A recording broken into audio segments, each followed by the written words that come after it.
Marley Drive.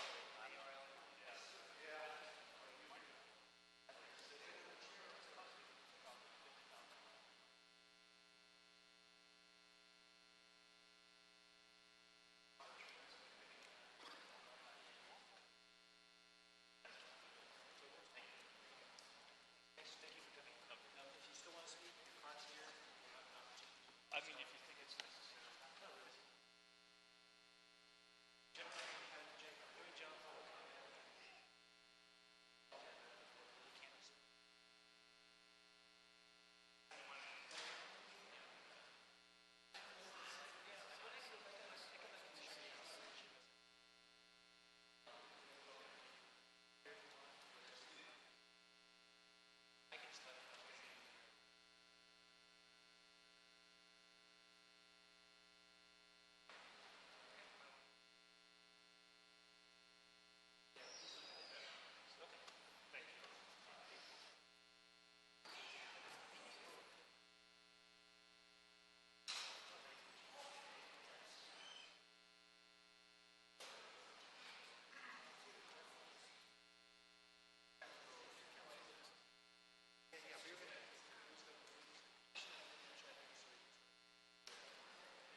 Good morning, everyone. Welcome to the regularly scheduled meeting of the Board of Public Works for today, Wednesday, April 13th, 2016.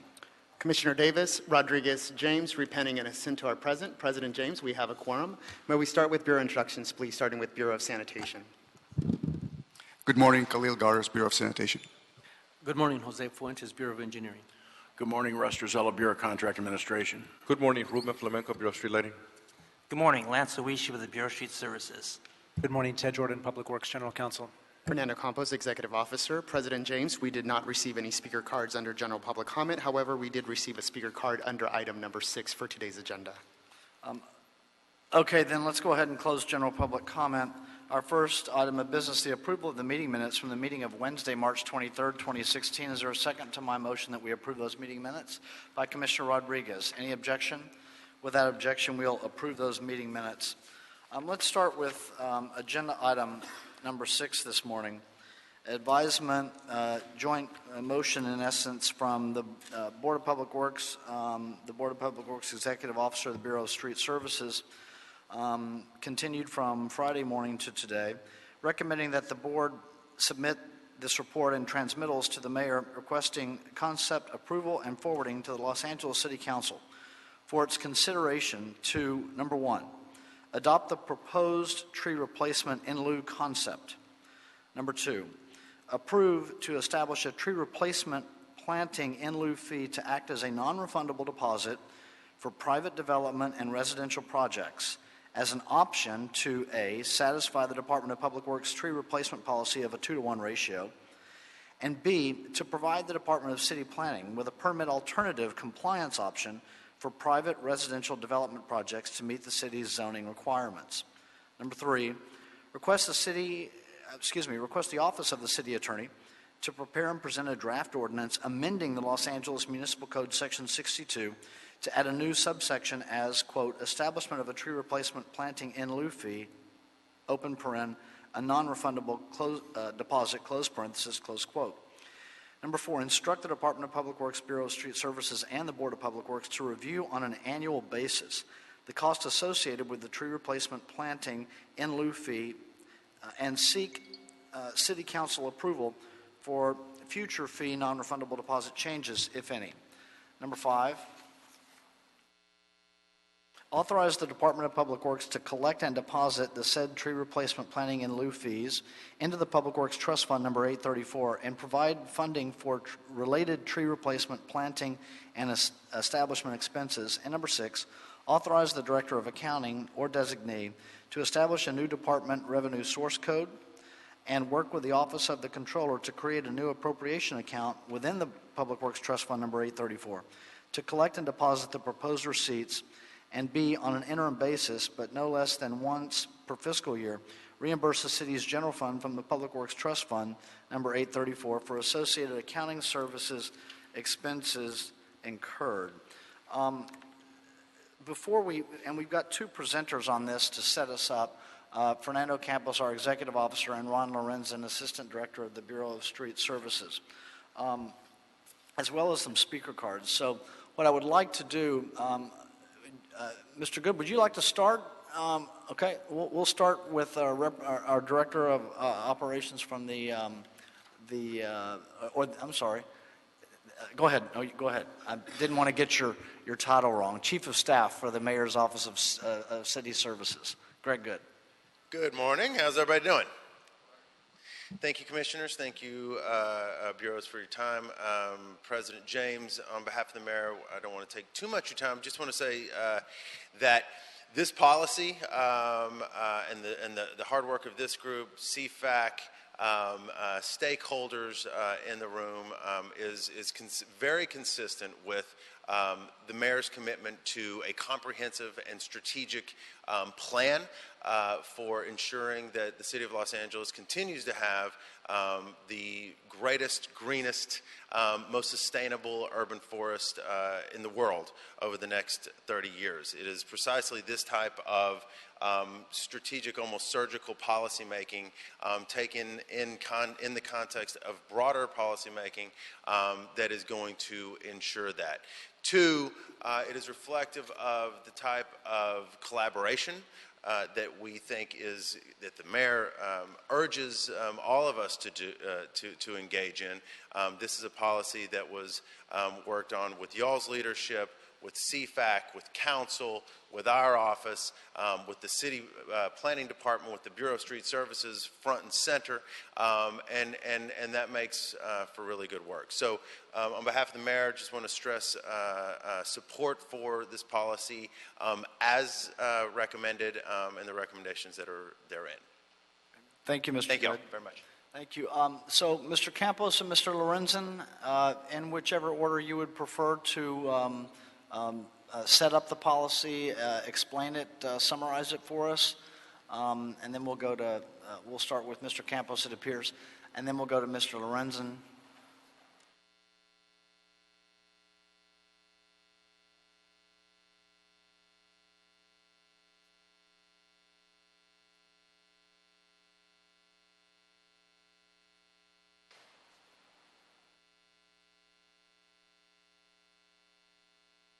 We want the audience to be able to see too, Fernando. Can everybody see the screens, one or the other? Is it okay with everyone in the room? Okay, great. Thank you.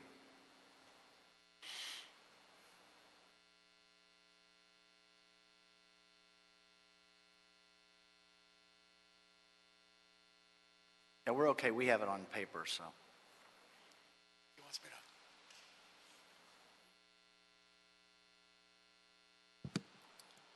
Good morning, Commissioners. Fernando Campos, Executive Officer, Board of Public Works. I am very pleased to be here this morning to present the tree replacement in lieu concept and also establishing the tree replacement fee proposal. This proposal has been in much discussions over the last 3-4 months within the city, and actually has traced back for several years in terms of what do we do about our tree canopy and how do we expand our tree canopy within the city of Los Angeles. This concept was not developed just by the Board of Public Works. This concept was developed in collaboration and partnership with the Bureau of Street Services, the Mayor's Office, the City Planning Department, and various other departments that have actually contributed to this concept, including our Office of a City Attorney's Office as well. I would just add, Mr. Campos, the Planning Commission representatives as well. Planning Commission, yes. I know one of our commissioners is here today this morning. Before I start, wanted to acknowledge some of the team members that have been very useful in getting us to this point. From the Mayor's Office, Jennifer Pope, Kevin Keller, and then also Ted Bardicke. From the Office of Accounting, Amy Chang and Victoria Santiago. From the Planning Department, Lisa Weber, Shana Boston, Nick Marshish, and of course our Commissioner Renee Dake Wilson, who is in the audience as well. Our leadership, also President James and also Commissioner Repenning, thank you for your time and comments and feedback. I know this was a lot of bumps along the road. There was a lot of struggle in terms of setting policy and balancing the needs of the business community, but also balancing the needs of our needs for the city and then also the private residents. And so I will go ahead and get started with the presentation, and then we will open that up for Q&A, and I know you have some speaker cards, so we can take those in between as well. So the first slide really just talks about the history about trees and why trees are really important. In terms of the history, next slide, please. The historical perspective, trees are really part of the DNA of the Board of Public Works and the Department of Public Works. This dates back all the way to 1940s.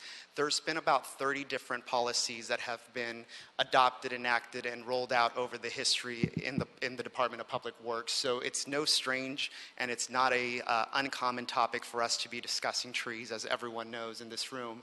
However, City Council did designate the Bureau of Street Services to manage all city tree matters. So luckily, we have Mr. Ron Lorenzen and then also our latest Chief Forester, Tim Tyson, who is in the room as well. So we do have subject matter experts that are guiding us through the concepts and also dealing with city tree matters. The board took a stand and also adopted a policy that designated the chief forester to process, review, and administer all tree permits. So the board in June 2015 adopted a policy that indicated that any tree removals that has 3 or more trees, it needs to be forwarded and considered before your governing body. Any permits, tree removal permits that have 1 or 2 tree removals, that was delegated down to our chief forester. And so you'll hear me throughout the presentation referring to that segment as onesies and twosies, meaning 1 or 2 tree removals. The governing body... That's an official City of Los Angeles government term that was created by Ron Lorenzen called onesies and twosies. Ron is the father of the onesies and twosies. Yes. Go ahead, sir. It is governed, tree matters are governed through our municipal code section 46 and also 62, which is our protected trees, including other city policies that the board has adopted. Next slide, please. So, as we dealt with this problem in terms of a policy and also understanding the business case of why we're here today before you proposing a policy, the problem really goes about planting trees in the ground. So the board adopted the policy in June 2015 that indicated that for every tree removed, we have to have 2 trees being replaced. The ideal situation for us is to have those 2 trees in the ground and planted and established and maintained. However, in some cases, the trees do not go in the ground, and sometimes they go unadopted and they also eventually die. The reason why this happens is that on about 40% of the time or 32% of the time, some of the trees that are supposed to be going in the ground are actually nursery-bound trees. So nursery-bound trees meaning that instead of it going on-site or off-site or in the ground, they go to our city nursery.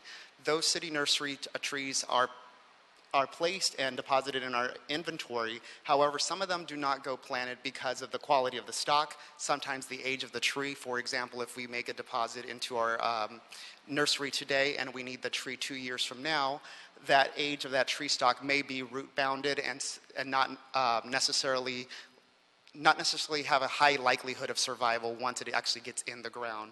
In addition to that, the types of the tree species are not necessarily matched for what we need for our projects, and then also the size of the tree, and then of course the care for the inventory, because we're keeping these trees in our nursery for an extended period of time. So just to give you some statistics, since I'm a finance guy, 1 in every 2 tree removal permits that have been considered by your board over the last 9 months has had a nursery-bound tree. When we look at the tree replacement, the blue line on this graph indicates that we should have replaced and approved 628 trees. However, if you look at the small dotted line at the bottom, the blue dotted line, it indicates 202 of the 628 trees are actually nursery-bound trees. So meaning that about 400 actually made it to the ground, the other 200 did not make it to the ground and made it to a nursery. This translates to about 1 in every 3 trees that is intended to be in the ground doesn't get in the ground, and it goes to our nursery. I have to caveat and put a footnote behind that because I know our Bureau of Street Services, Tim Tyson, Greg Spots, and Ron Lorenzen do a fabulous job at making sure that these trees get adopted from the nursery and also select the trees from the nursery to go in the ground. So although this chart indicates that 1 in every 3 goes to the nursery, there is a small percentage of those trees that do go to the nursery that end up in the ground. Next slide, please. So we looked at also what was the trend happening at the onesies and twosies, or the tree permit removals from the chief forester. We looked at what the trend statistical analysis was over the last 9 months, and it basically is very similar to what the board has done. Slightly higher, so about 40% of all the trees that were intended to be replaced in the ground actually make it to the nursery or are nursery bound. So the slide here before you basically shows also that 1 in every 2, approximately 1 in every 2 permits that is being considered by the chief forester has that nursery bound component or condition. So the similar trend is following at the bureau level as it is at the board level as well. Next slide, please. So what is this tree replacement in lieu concept, and what are we talking about? The main idea behind this is to make sure that the trees go in the ground and that no tree goes unplanted. So this concept will help us bolster our city's commitment to expand our urban tree canopy. It'll also help us reduce the number of trees that are not planted. It provides options, and the options behind this concept is that it would allow a developer or even a private resident applicant that has a tree that cannot be planted on the site and off to a nursery, it provides that option to the applicant to select to make a deposit or in lieu fee of delivering a tree. This in lieu fee would allow the city to then make a decision in terms of where that tree can be planted, how fast we can plant that tree, what type of species that we would need. In addition to that, we would maintain, water, and establish that tree, and we would also provide some oversight over a 3-year period to make sure that that tree survives. Next slide, please. I won't go into details in regards to this slide, but it really talks about the differences between the City Planning Department and also the Board of Public Works. The Board of Public Works is really driven by the number of trees being removed. So if we remove 1 tree, we replace it by 2. The City Planning Department is very similar, however, there are some differences, and they're really driven by the number of dwelling units. So for if there is an open space concept or subsection that qualifies under that project, if there is 4 or more dwelling units, then the tree replacement will be considered. In addition to that, the LAMC section 12.21 provides the common space about the 24-inch boxes, trees for every 4 dwelling units. In addition to that, the Downtown Design Guide also provides an option for the City Planning Department to actually move in this direction through a director's decision. One thing about the Downtown Design Guide is that it basically requires trees to be planted, or it allows trees to be replanted off-site. So it doesn't necessarily mean that they have to plant it on-site. They can also consider to plant those trees off-site. However, there is a reasonable relationship that needs to be determined, what we call as a nexus, before the tree actually gets planted. That nexus study is something that the board is actually looking forward to in next fiscal year. We are currently proposed to conduct a nexus study for our Public Works Trust Fund. That nexus study would also assist us in this policy to establish what that reasonable relationship is. The nexus study, in very general sense, will help us determine how close of a proximity can we plant these trees from the site that's being developed. For example, it could be a 1-mile radius, it could be 2 to 3 block radius, it could be the council district boundaries. At this point, I don't have a solution to what that nexus is. However, the common space or the open space standards does provide an order of preference in terms of where we plant those trees off-site, and that preference is by nearby streets, public parks, and then followed by the private projects. Next slide. So what we're proposing today before your board for consideration is that instead of sending the tree to the nursery, we would rather have a developer or a private resident who is applying for a tree removal permit to pay an in lieu fee.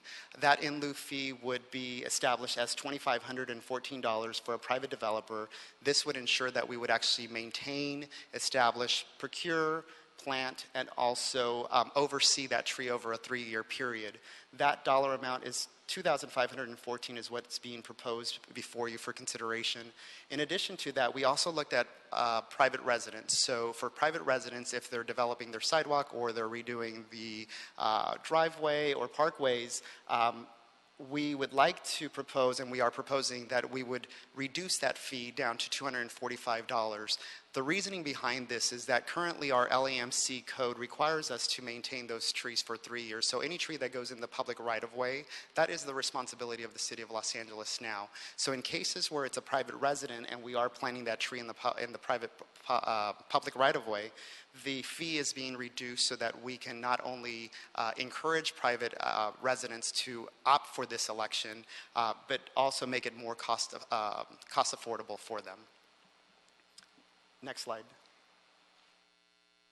So the question is, how do we operationalize this? So we've had series of discussions with our partners in the city and also other city agencies in terms of how do we make this happen? How do we take this from a concept, an abstract vision, and how do we make it operationalize? So here are the options, or here are the 6 major steps that we would have to go through this.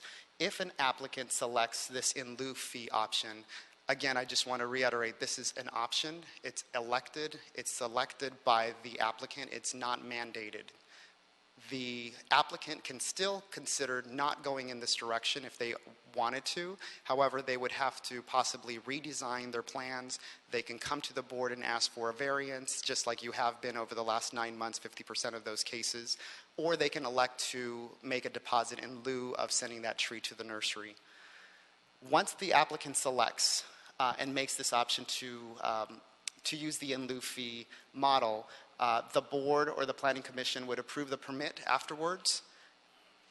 The third step would be that the applicant would make the payment into the Bureau of Street Services. That payment will then be deposited into the Public Works Trust Fund where we would create an appropriation account. That appropriation account would be basically a depository or an escrow account. We refer to it as a trust fund where we would retain those funds so that when we're ready to plant the trees and when we're ready to procure the trees and maintain those trees, that funding is available. One thing with the in lieu concept is that it does include an administration fee of about 20% that would allow us to select a third-party vendor. I see a question. No. It does allow... Just in deep thought. Go ahead. It does allow us to select a third-party vendor to help us oversee and also establish the trees. The chief forester, as proposed in this policy, would be the designated authority person who would identify where those trees would be. Of course, the chief forester would work with the council offices. We would work with the city planning department. We would also work with other various agencies so that once we identify that spot, we can go ahead and plant that tree. Once the tree is planted and once we move this concept forward, how do we know we've actually achieved our goals? So the goal is really to expand that urban tree canopy, but also to satisfy and provide an option to satisfy the Department of Public Works 2-to-1 policy, and also provide an option for the city planning department to do a director's decision that would allow them to do a permit alternative compliance to meet the city's zoning codes. The three goals for us are metrics on how we know we actually got to the promised land or the green land, or our success rate is really reducing the number of trees that are nursery bound trees to a level that's sufficient for the Bureau of Street Services to actually deliver projects. In addition to that, we want to increase the number of trees that are planted in the grounds to 100%, and then expand the city's urban tree canopy. Next slide, please. So in terms of fiscal impact, we had to make some assumptions in terms of how does this policy roll out and how many trees are we really talking about. Over the last 9 months to 1 year, the city, or this board, and also the chief forester has considered approximately 300 trees. So we use that as a proxy to determine a fiscal impact. Of course, this number would go down if there's less than 300 trees, and if it'll go up if it's more than 300 trees. But for right now, we have about a 60-40 mix. So about 60% of the tree applicants are private developers, 40% are private residents. When we look at that breakup of a 60-40 mix, and we look at a cost proposal of $2,514 for a private developer versus $245 for a private resident, we can estimate that the cost would be about $600,000 for the private developers and about $150,000 for the private residents, for a total program of about $750,000, so just shy $750,000 per year. However, the intent behind this and the concept really is about full cost recovery. So the goal for us is to make this model and this concept to be fully sustainable and also fully cost recoverable. At the private developer level, we would recover the full amount. In fact, that full amount, that $600,000, there is a small sliver of about $57,000 that would allow us to hire and also provide accounting services for our financial transactions behind this concept. The private residence side of the house, we would only be able to... One thing on that, Fernando, I know I'm out of turn here, but the president gets to do that. Yeah. So when we are, if more private developers decide they like this option, and more of them exercise this option, then don't the full cost recovery numbers get better? That is correct for the private developers. So the private developers at this point is a full cost recovery. So for every tree that gets in addition to the 300, the assumption, we would recover that fee.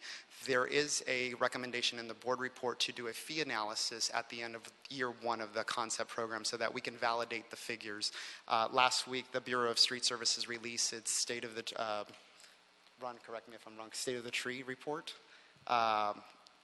that indicated the cost for every tree is about $2,400. So the proposal before you is about $2,500. So we know that the numbers are very close. However, in working in collaboration with our Office of City Attorney's Office, one of the recommendations was to do the fee study at the same time that the proposal for the ordinance was being drafted. So that is a policy discussion that your board can have in terms of when do we actually do that fee study. The recommendation before you is to do this study at the end of year one so that we have a good amount of data. However, the City Attorney's Office has recommended that we do the fee study before implementation, but it can be after the adoption of the ordinance, but before we actually roll out the program. The recommendations, and in closing, the recommendations before you is really looking at adopting the concept, approving to establish a tree replacement in lieu fee, requesting the City Attorney's Office to prepare and draft an ordinance and submit that to City Council for consideration, instructing the Bureau of Street Services and the Board of Public Works to review the costs on an annual basis, authorizing the collection and deposit of the fees into the Public Works Trust Fund, Fund number 834, also authorizing to establish the revenue and appropriation accounts. These are administrative things that we would have to do to establish where we actually, how we can collect the fees, and where, once collected, where do we deposit the fees, and then how do we pay those out to our third-party vendor. And last but not least, but authorize the Board of Public Works to make any technical corrections. So with that, I will open it up for any questions. Ron from the Bureau of Street Services is here. We also have members from the Planning Department, the Mayor's Office, City Attorney's Office that are here should your board have any questions. What I'm going to do first is hear from Mr. Lorenzen. Then we'll take some speaker cards because the speaker cards may raise questions as well. So, Mr. Lorenzen. Thank you, Mr. Campos. Good morning, President James, Commissioners. Ron Lorenzen, Bureau of Street Services Assistant Director. I'd like to begin by prolifically thanking Fernando. You don't know how many hours it took to provide this report, and Fernando did most of the heavy lifting on this. So, Fernando, my sincere thanks, and the Bureau, and I'm sure from everybody else, as well as the Department of City Planning for helping us, the Mayor's Office, and anybody else that I haven't mentioned for helping us. First of all, I would like to state the Bureau of Street Services' full support, obviously, for this plan. This is something that the Bureau has been investigating over many years, the potentiality for allowing an applicant to use money as a way to fulfill the requirement of this board that was practices before 18 months, 2 years ago, when we actually finally codified the 2-for-1. I think this is a fantastic idea to expand the canopy of the urban forest. The Bureau of Street Services will be providing those services necessary to find locations. Well, let me backtrack. We're going to be using a third party, a contractor, I'll use the word contractor, for installation of these trees that will utilize the money collected by these in lieu fees. The Bureau of Street Services will be providing all of the footwork to find those locations, so that we can actually get those trees in the ground. Again, the object is to get as many trees as we possibly can relative to the 2-for-1 policy in the ground and planted. I realize that there's some parts of this recommendation that may be a little hard on some applicants, particularly those that are doing development for low-income areas or nonprofits that are doing development. I would say that I do not really see that being a big problem. I think most of the nonprofits and smaller projects like the low-income projects are not going to have, number one, are not going to have a large number of trees to replace on their projects, utilizing the Department of City Planning's 4 units, 1 tree policy, as well as the fact that a lot of the smaller projects will have more room on their project that they can plant trees. And that's really the big issue with these large projects, especially downtown, which is really the impetus for the Department of City Planning to want to find a way to reconcile this problem. It's because we're having projects built out to the public right-of-way line. There's no place on the project to plant trees. The street tree population in front of those projects is a relatively small number, and they may not even have locations to plant in front of those projects. So the real impetus is from these, I will call them extremely large projects that have hundreds of units, and in a commensurate a number of trees, it could be 25, 50 to 200 trees for one project. So those are the projects that would really kind of push the development of this whole project. And I don't really think that we're going to have that much of a problem with low income and nonprofits relative to these requirements. So the planning side, the planning decisions that must be made, the Bureau of Street Services will find locations for those trees to be planted, utilizing the funds to determine and get all of those trees in the ground. The process is set up that all of the money is recovered so that we can pay the contractor for obtaining the tree, planting the tree, and watering that tree for 3 years. Now, I just want to make one slight correction. When we allude to the requirement for the city to take over watering, that actually is a 5-year requirement, not a 3-year requirement. That's a 5-year requirement. But the Bureau, along with other experts in the field like CFAC, have determined that we're comfortable with the 3-year establishment period, and therefore the 3-year establishment period. That 5-year requirement for tree establishment was only regarding development projects in which fees were paid by the developer for us to do that. So it wasn't actually a fee that the city was taking upon itself. We were being reimbursed, although it actually at the end was not enough money to cover full costs. But the city was paid by the developers per every tree that was put in the ground. So I just want to know everybody have that understanding.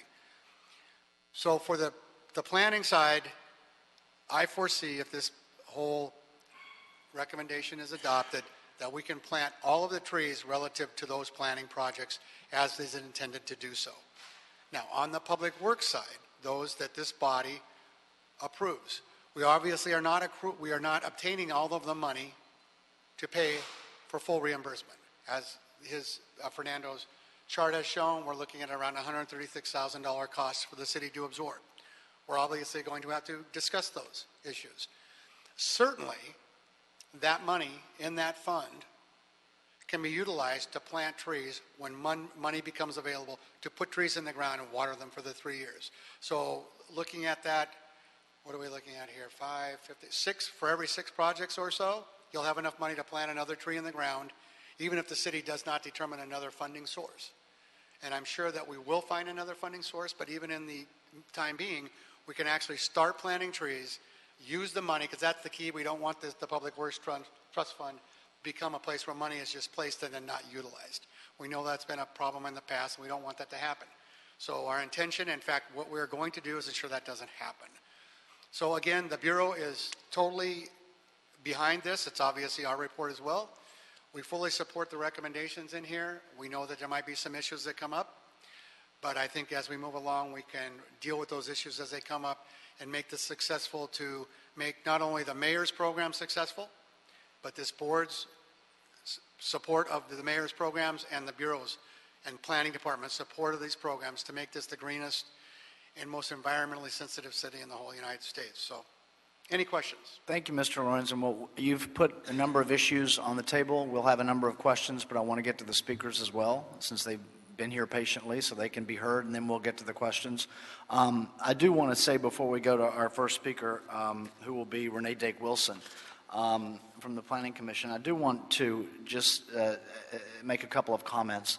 Mr. Campos, the board report is terrific. The work on this, first class. The presentation, excellent. I want to thank you for that and the people that you collaborated with. I want to thank Renee and Ted Jordan, obviously Mr. Campos, Ron Lorenzen, my colleague Heather Repenning, Kevin Keller from Planning, Greg Good, Jennifer Pope. This was months of work, as you can tell, to try and come up with a solution for the city council. We did, I feel like we did, and I know that there were briefings that took place with a number of the council offices, including ones that are here today, Mr. Gleason from CD15, Mr. Hayward from CD14, others as well. So I just wanted to make a record that of how much we appreciate everyone's work and thought into all this, and I know that we have more coming from our board, but we've really set the table for a great discussion and a healthy policy. With that, Ms. Wilson, you have the floor. Thank you, ma'am. Thank you so much. So my name is Renee Dake-Wilson. I'm the Vice President of the LA City Planning Commission and an architect. And I came across this issue at the City Planning Commission over 2 years ago, where in one public hearing, we have our meetings twice a month, we had two large projects downtown, and between those two projects, we sent over 100 trees to off-site of these large projects, skyscrapers downtown. We sent them off-site to street services. And I started following up with applicants about how much they're getting street trees put on site versus how much they're able to send them off-site. When we have large projects in front of the Planning Commission, I spoke with some landscape architects, and instead of being able to put fully formed trees that will really grow and do the things that we want trees to do of improving the environment, air quality, water infiltration, landscape architects had a whole plan as to how to get teeny tiny trees on site and keep them on site instead of going through a variance process. So I'm really excited that you're considering this today. So first of all, I want to, just as Kevin just said, I want to thank everybody who's worked on this. And I think that because we have dealt with such a wide variety of stakeholders, we have really heard from the development community. We've talked to bids, we've talked to affordable housing developers, we've talked to various city departments and gotten input to round off the rough corners of this. And I think that we have come up with a sustainable policy going forward. And I'd like to speak about specifically about the fees, and specifically what I think this is doing today, which I really appreciate, is that you're establishing a funding mechanism, a place for these two types of developments to put funding in order to plant the trees by a third party. The onesies and twosies are all public works trees. The private developer funds are all city planning commission or city planning type projects. So I'm going to speak specifically about the planning department type projects and how that happens. I'm not going to speak about the onesies and twosies. So what happens, the funding mechanism, what I'd ask you to do today is to approve this fund that could receive the money. What happens is when a large project comes to the city, often instead of planting teeny tiny trees on site, if they have, say, 100 trees on site required by their dwelling unit calculation, they're allowed to send 50% of their trees off site under existing code. To do so, they have to apply for a variance, which is a costly, lengthy process, and often doesn't end up with the trees getting in the ground. So what this would do is that this would be for only large projects. Small projects, which are typically your low-income, small developer projects, those are typically 7 stories and below, because above 7 stories, cost of construction goes way up because you have a different type of housing requirement, of construction costs because of fire codes and building codes. So larger projects are the ones that are going to utilize this. And what it's doing is allowing an option. It's not requiring that they pay this fee. It's providing an option that they can not have a variance and that long process. Instead of having that, they can have these trees, actually pay for these trees to actually go in the ground and still benefit the residents of this building and its surroundings. So in our conversations over the last 2.5 years, people are not exacerbated by this fee because those that are going to take advantage of it are larger developers with larger projects, more sophisticated, bigger projects with this funding in place. So I really hope that today you can approve the mechanism to receive the funding, and the fee study is going to come out in the next year, and the Nexus study to really establish the cost of this of these trees going in the ground.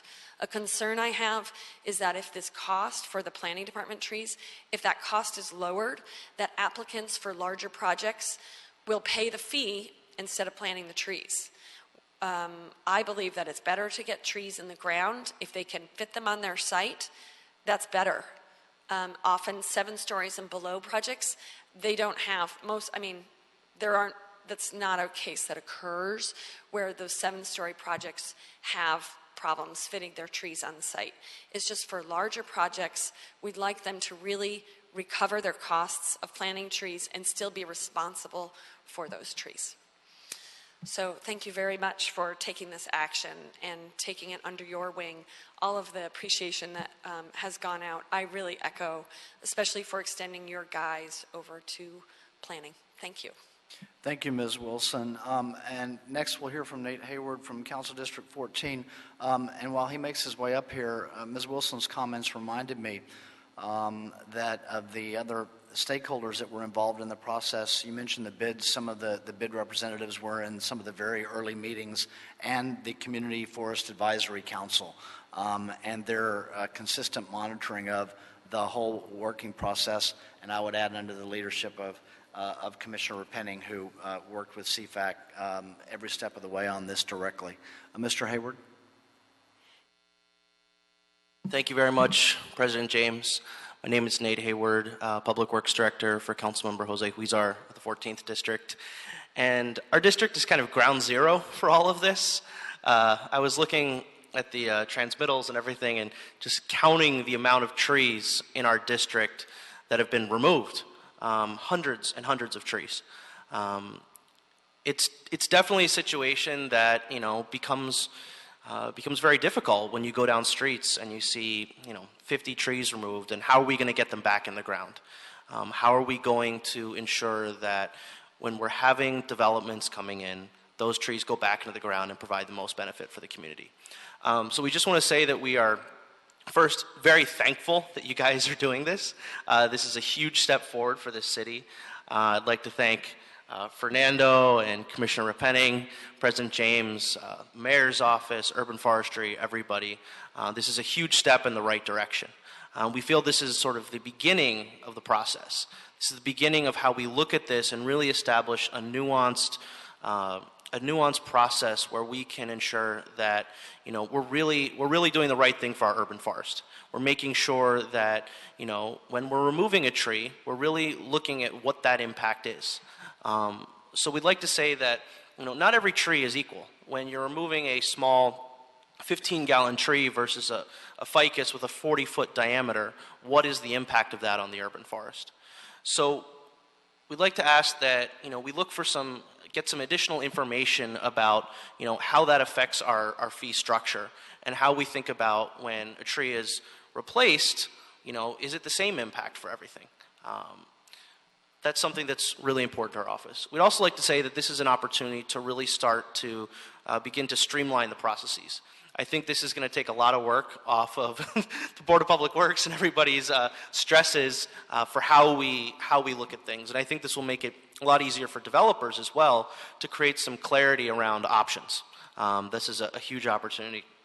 And thirdly, finally, I'd like to say that we'd like to start looking at the sort of a value capture of a tree. And I don't mean necessarily financial value, but in terms of what that tree means and how we start to look at, streamlining that and getting clear, objective criteria that we can all go by, so that when we look at a tree, we understand that we've got some general criteria for what that is. So when it's being removed, we can say, okay, this is what this means, and this is the impact it's going to have.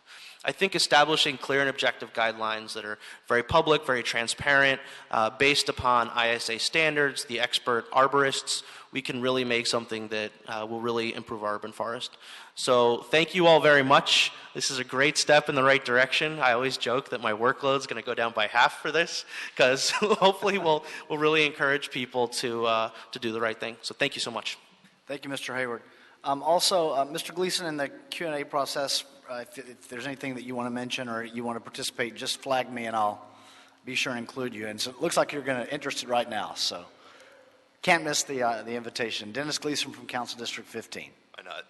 Thank you, President James, honorable commissioners and Bureau representatives, especially our executive officer. I'd like to say thank you to you. Your background in finance, I think, is key to this.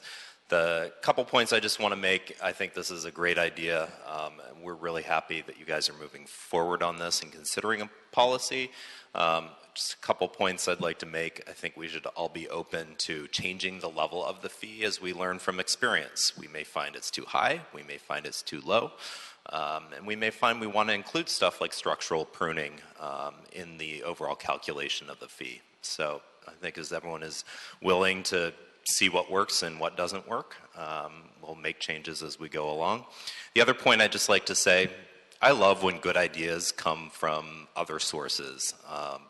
Good ideas aren't just initiated by the city council. They're not just initiated by the mayor. They come from many different sources. So I would like to encourage you guys, if you have more ideas like this, please send them our way. Consider them. Advance more policies to the city council. We don't have a monopoly on good ideas. They come from everywhere. I'd like to also give a special thanks to our planning commissioner, Renee Dake-Wilson, and remind everyone that with the exception of you 5 sitting here, all of our commissioners in the city are volunteer, and they devote their personal time to come up with these policies. So we really appreciate all the work that our volunteer commissioners do, as well as our paid commissioners as well. Thank you very much. And again, you have more good ideas like this, please send more to the city council. We appreciate the thoughtful approach that you're taking on this. Thank you, Mr. Gleason. So, Commissioners, we've heard from all the speakers. I know that you may have questions, comments, so I'll go with the order in which I see the lights. So we'll start with Commissioner Repenning, then we'll go to Commissioner Davis, and continue going that way. Commissioner Repenning. Sure. Thank you, President James, and I appreciate having had the chance to work with you on this. There are a lot of thanks to go around, but in particular, I just really want to thank Commissioner Dake-Wilson, who was the one who just kept pushing this. And I know there was one point when I said, hey, wait a sec, can we all just work on this together? And you were kind of like, but let's go. And I was like, all right, we're going to do this. We're going to do. So anyway, we're here today, and it's been a lot of work, especially Fernando. Really, you did a great job on this. So thank you so much for everything you did to make this happen today. I actually just, for me, this part of the experience of being on the board is voting on tree removals. And so we look at the pictures and we see these often, not always, large, beautiful trees that, for reasons that are usually positive, because we're improving the infrastructure of our city, including sidewalks, these trees need to be removed. And so, to me, our policy is 2 to 1. A big, healthy tree comes down. We're okay if we're putting them back to smaller trees, right? But a lot of times, as we've seen with the issues at the nursery, we're not getting to that 2 to 1 policy. And so for me, it's how do we get closer to that 2 to 1 policy? And that's kind of what this has been about. I just wanted to ask a couple of clarifying questions that, I just kind of wanted to, and I want to thank Ron as well, Ron Lorenzen, who is amazing at Street Services and a big fan of trees. I appreciate your expertise, Ron. About how this is going to play out in our everyday work. There are a few different types of projects, right? I think Renee talked about the large planning projects that don't come to us. These are projects that come to the Planning Commission, and where what we're doing today is really creating an account for those projects to send funds into where it makes sense. But the other projects are the ones that come before us for tree removal permits. And we have the ones that are single-family residential, Fernando. Obviously, we don't want to discourage our residents from deciding to fix their sidewalks and pay out of their own pockets to do so. So can you just clarify for us how those will be handled? Either Mr. Campos or Mr. Lorenzen, either one, or a combination of both. We can tag team it. Let me just rephrase your question to make sure I understand what you're saying. What you're asking is on the board-approved removals, which are mostly residential, mostly tied to sidewalk repair. That's the large majority of what we do here. How are we going to handle those? Well, it's a voluntary recommendation. The property owner will be allowed to either reimburse us with the $245 or reimburse us with a tree or trees relative to how many trees they remove. If the way that we envision this right now, and this is where we're going to tag team the answer here, if they have room to plant 2-for-1 on their project, there is no in lieu fee. All right, that's one thing I want to make clear right now. And actually, I think Renee actually addressed that. If the trees can be planted on location, they are. So there is no in lieu fee. There's no trees being delivered. So if there's one tree removed and there's room for 2 replacements, then they will do so on their property. But in those cases that there is no room to fulfill the 2-for-1, whether that be 2 trees or 4 trees or 6 trees or whatever it is, we will give the applicant the opportunity to pay the fee or to deliver the tree. So it's an option, and we're hoping that they'll say, okay, it's easier for me just to write this check right now rather than going and driving the tree. Well, and again, one of the things that was brought forward in the report was the fact that the Bureau of Street Services does need some number of trees, and to allow us to maintain our projects and to do the limited amount of planning that we do relative to special processes. So we do need some trees, but we will offer them the opportunity if they actually take the opportunity to pay the fee. They will then be routed to the accounting office or to our office. I'm not exactly sure how that works. The fee would be collected at the Bureau of Street Services or the Office of Accounting and then deposited into the Public Works Trust Fund. And then what the Bureau of Street Services will do, when there's enough money in that account to actually plant trees and have the third party that's doing the tree planting generally obtain the tree and plant the tree at a location that we will find. Now, in that case, typically we've had the need to obtain property owners' authority to plant a street tree, and that's because the city wasn't watering it. So we had to obtain the property owner's permission and authority that they would take over that responsibility to water the tree, and then we would plant the tree and assume that they were going to water it. In this case, let's say if this is a property and we take out trees and we plant one there and over at street lighting, there's an opportunity to plant. Whether street lighting wants to or not, we're going to plant the tree if we have the money and can go ahead and set up the watering regimen and plant the tree. Okay, that's how we foresee this working. So the second type of project that I wanted to talk about, because we've had a lot of, this past year, we've had Metro, which is doing the 2-to-1 themselves. We've had, USC. We've had the Beverly Center. We've had with these larger projects. White Memorial was another one where it's not a residential customer. Correct.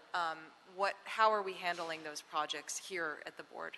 That's a great question, and the way that we envision this happening, number one, those projects, I'm going to exclude Metro. Right. Let's just talk about those larger projects that are taking out street trees, not as a capital improvement project, but as voluntary improvements. They're sidewalk improvement and things like that. For the most part, those projects have a lot of places to plant new street trees. So I can't quote whether or not we actually planted all the street trees, but I foresee the number being not a huge number, but it still may be a large number to plant in other areas. If they choose, the way we have it written today, if they choose to take the opportunity to pay the fee, then they will be given that opportunity to do so. And we will go ahead and plant whatever trees we can relative to that. Now, Metro is different. Metro is a full capital improvement project, and with those... I'm sorry.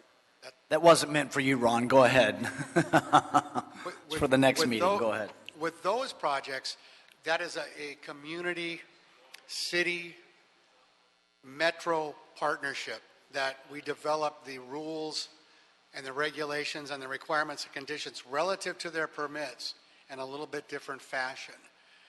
The conditions of those permits are determined in a little bit of a different fashion. So those type projects, those large capital projects, there's not going to be this issue because we're going to work together as a team to find locations outside of the project to plant the trees regardless, with the applicant being responsible to plant and water. But the fee structure for those larger projects is what? For larger, what I will call voluntary type projects, to use your example, like the White Memorial or USC, which is actually doing voluntary improvements or sidewalk repair and things like that on large areas. But right now, we're not looking at that being as a separate policy. Okay. You and I were talking yesterday, Fernando, about the difference between an A permit and a B permit, and that's what I'm trying to get at. Okay, so the difference between the A permit and the B permit, traditionally the A permits are used for private residential applicants. The B permits come in the form of the private developers. So there are some cases where you have some street planting permits, so those are neither an A or a B. Those are the mixed ones as well. So Just to clarify Ron can give you a little bit. And I'm not going to speak for engineering, and if engineering wants to, perfect person here. A permits, it has to do with scope and scale on what you're doing more than it has to do with a certain type of project. You could have a very large project that has really hardly any public right-of-way improvements, and they're putting in a driveway and that's it, and they have an A permit.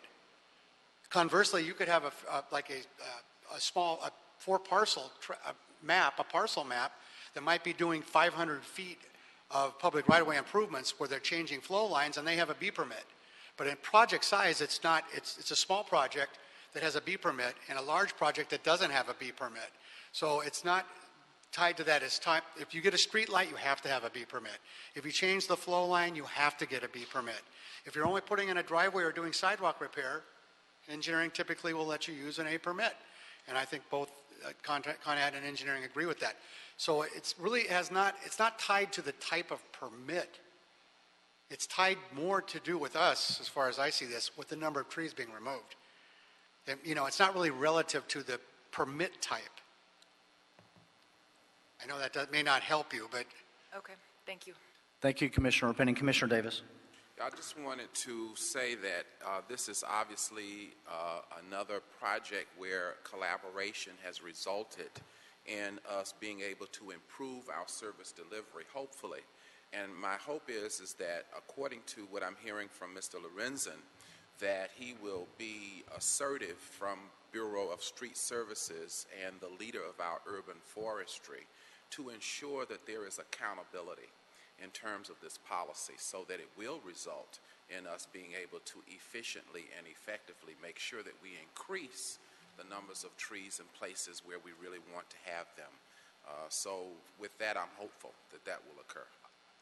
I will be looking at 10,000 feet, but the Urban Forestry Division Head, Mr. Tyson, will be ensuring those issues that you just mentioned. He's sitting in the back. Oh, great.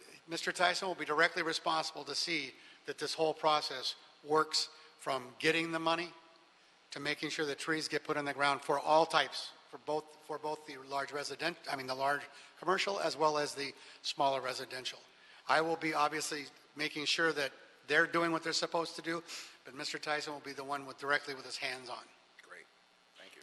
Thank you, Commissioner Jacinto. Thank you, President James. I too want to express my thanks and appreciation to our entire city family, to all the departments, to the mayor's office, to the planning commissioner, to our executive officer, and to our colleagues, President James and Commissioner Penning, for tackling such an important issue for our city, especially in light of the Willett settlement and of the impact of urban canopy on our quality of life in alignment with our mayor's vision. Had a couple of clarifying questions. I did appreciate the opportunity to have a little bit more time to check in with nonprofit affordable housing developers as to the impact on their potential. Ron, if I could ask you a question. Say, for an instance, a nonprofit developer had 100 units that they were developing, 100 units of affordable housing. Would that trigger the planning department's requirement of 25 trees per one tree per 4 units? I'm going to have to defer to planning to answer that question. I don't really have the answer for that. Please, I just wanted to get that. As far as that requirement is concerned. Because I think in general, what they had reported was that there wouldn't be an unbearable due or unsurmountable burden if there was just the replacement of the number of trees that were found on the property line existing. So that was okay. But if I just had a question, if they were to, say, develop 100 units divided by 4, that's 25 trees. Yes, hi. Good morning, Commissioners. Nick Marisich with the Department of City Planning. I'm sorry, would you say your last name again? Nick Marisich. Oh, okay. So yes, that's correct. So the municipal code, the zoning code, has a requirement for projects that are 6 or more residential units that they provide 1 tree for every 4 dwelling units. And that can be met on site or in the adjacent public right-of-way adjacent to the site. So in that example of 100 units, it would be 25. Okay, thank you. Thank you, Nick. Commissioner Rodriguez. Thank you, Commissioner James. And I want to thank everybody for allowing this conversation to happen. I know due to illness and other scheduling conflicts, we weren't able to have it on Friday. So I want to thank my colleagues and all those that were involved in helping to develop this policy and this concept for allowing us to have a better understanding of everything that we're discussing today.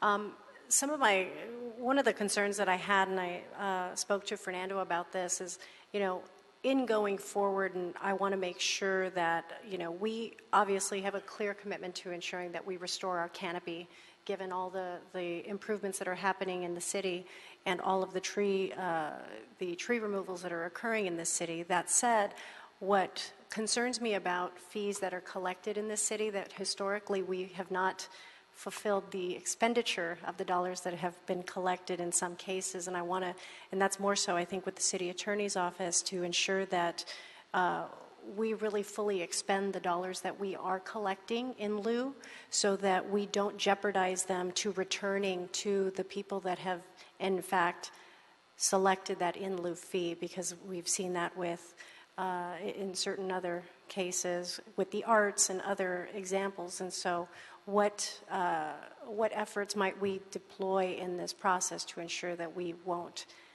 incur that kind of situation going forward? Fernando, we can start with Mr. Campos, and then I suspect I know where you're going to go, and then we'll hear from Mr. Lorenz and Mr. Campos. Fernando Campos, Executive Officer. Commissioner, in response to your question, great question, and it raises the issue of accountability and responsibility. So we want to make sure that we're not shifting the problem from the nursery into the Public Works Trust Fund, where we now have a cash account where we're not actually planting those trees. So one of the things that we see in this concept is that we would make sure and work with the Chief Forester, not only the Office of Accounting and also the Chief Forester, to identify those sites as quickly as possible. The board may want to consider an element of putting a time limit in terms of when those spots are to be identified, i.e. within 90 days after deposit of the fees, 120 days after the deposit of the fees, and then taking that one step further to make sure that those trees are being planted at the next planting season. So if it's not within the planting season, i.e. between March and September time period, then if we're not catching that planting season, we can catch it the following planting season as well. Ron, if you want to add to that. As in my original presentation, I realize this is one of the challenges of this program. I think the best way that we can address this, because the large bulk of the trees, at least as far as downtown projects are concerned, are going to come from the planning side of this equation. I think addressing the issue of how many trees are going to be required for a given project and determining how much the developer, or whether or not the developer is going to choose the second option, which is the in lieu fee, early in the process. So before we get to the actual tree requirement being fulfilled, which typically on a development project is at the end. They don't plant their trees usually, whether it be on site or on the street or wherever, until it's usually the last thing on any permit project. It's the last thing that's fulfilled. That long before that, the locations are already determined, and maybe perhaps as soon as we receive the money, we haven't built that trigger in there, but as soon as the money is deposited, that automatically triggers urban forestry to find the number of locations that can be planted, and to then contact the third party that we still have to determine, the contractor who will be performing that, and get them to do it. So we actually haven't determined the process that will occur to make that happen, and along with planning, and perhaps even the Department of Building Safety, who's not here because they might be involved in this too with permitting and things, and with Mr. Tyson's staff, that we set up a process in the near future that allows us to attack that. Once this is approved, we'll just direct Mr. Tyson, set up a process. Let's get with the Department of City Planning. I'll help him there, and we'll develop a process that we can actually have already set in place that when we get the money, that triggers finding the locations and getting the trees in the ground. And we can set up a number of days that we can do that. And I'm not sure what that number of days may be, and it may depend on the time of year and where the trees have to be planted. Out in the valley, we probably would want to stay away from planting from July until September. Other places in the city, we wouldn't have to worry about that. But certainly between September and July, we could plant almost anywhere. And we could develop a process that actually has a time frame set in. I don't think once we start doing this that it'll be that difficult. We just need to set up the process and make sure that the triggers, when they get pulled, that the people do the things they need to be doing. And that, in all honesty, will be Mr. Tyson's job. And I will stay on top of Mr. Tyson to make sure that he gets that done. Commissioner, yeah. Okay. No, Mr. Tyson's going to be very busy. And, just to forewarn everyone to not put ourselves in a situation that we're not able to fulfill it, because that, I think, is the biggest risk that we're going to assume in that if, with the responsibilities that Street Tree Division already has, that we ensure that we're really looking at our staff structure to help facilitate the implementation of this so that we don't put ourselves in any risk of losing funds. Yeah, and I'm sorry, go ahead. Thank you, Commissioner Rodriguez. I have a question in follow-up to Commissioner Rodriguez's point. Fernando, now, it's kind of a two-pronged question as I sit here and think about it. Does the Nexus study that we anticipate in this upcoming budget, would that be of assistance here, or, which I think is more likely, is the system that Mr. Lorenzen's talking about, does that even alleviate the need for the Nexus study to be related to these funds? Because I ask this because the board report does reference the Nexus study to be able to deal with some of these funds that maybe they're more long-term than others. The process that Mr. Lorenzen is talking about sounds like it may alleviate that issue altogether. I wouldn't use the word alleviate. I think it complements what Mr. Lorenzen has indicated in terms of procedurally what this happens. So the Nexus study would help us establish a policy of reasonable relationship, i.e. Where these trees may be able to be planted. So the chief forester will identify these locations throughout the entire city. These locations may not have a reasonable relationship to where the proposed developer is proposing their project. However, the Nexus study would allow us to determine and the board to consider establishing a policy that would allow your board to determine what that nexus or what that degree of separation from the project to the actual site would be. It could be 3 blocks, it could be 1 mile, it could be city council or city district boundaries. I don't know at this point in time, but I think that the procedure that Mr. Lorenzen described, the Nexus study would just complement and not alleviate. It wouldn't substitute for it. It wouldn't substitute it. Let me put the question. Thank you for the answer. I understand. I think it's right. Let me ask this next step then. Does the assuming that once the funds are deposited, and because there's a goal I'm trying to get to here that will be apparent in a moment. Once the funds are deposited, and because there's not availability at the certain site, and the Nexus process exists, it would complement our ability to move tree planting into other areas that are urban canopy poor. In other words, we're able to move. We're able to fortify areas that have been in need of tree canopy for years. Is that a concept that could be the result of this process that we're talking about, or am I jumping too far ahead?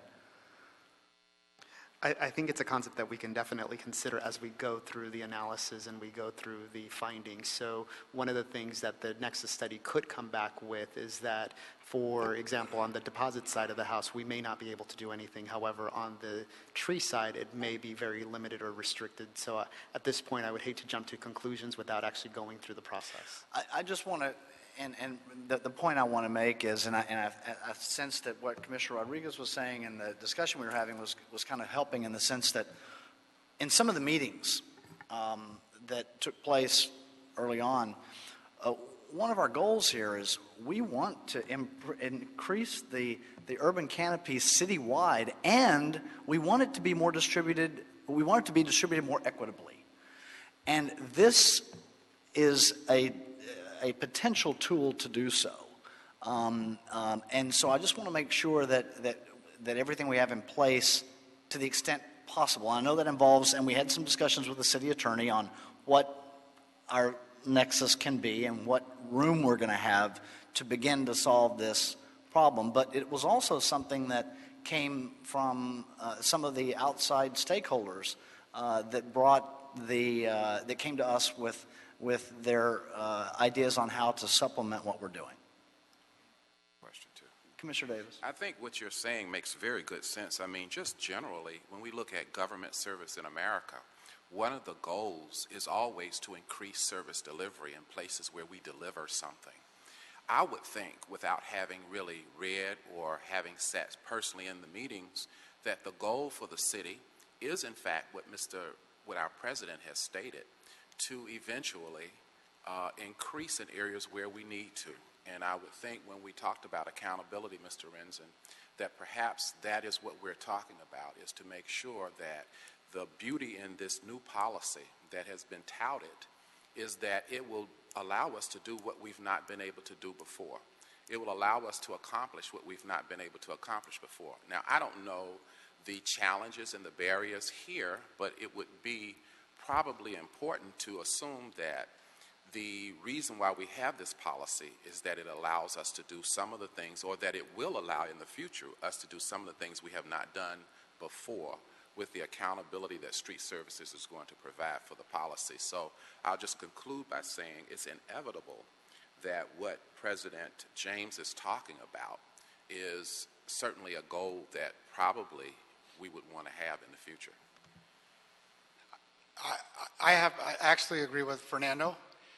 I think the Nexus study, to be able to achieve what's being suggested, to actually plant in those areas that have the lower amount of canopy, is really contingent upon the Nexus study. Just for example, if we have a development downtown, if the Nexus study says we can't plant outside of a two-mile radii, that pretty much tells us where we can plant. That may or may not be fulfilling that low canopy area. If it's council district-wide, it actually may, because there's all parts of all council districts that are canopy poor.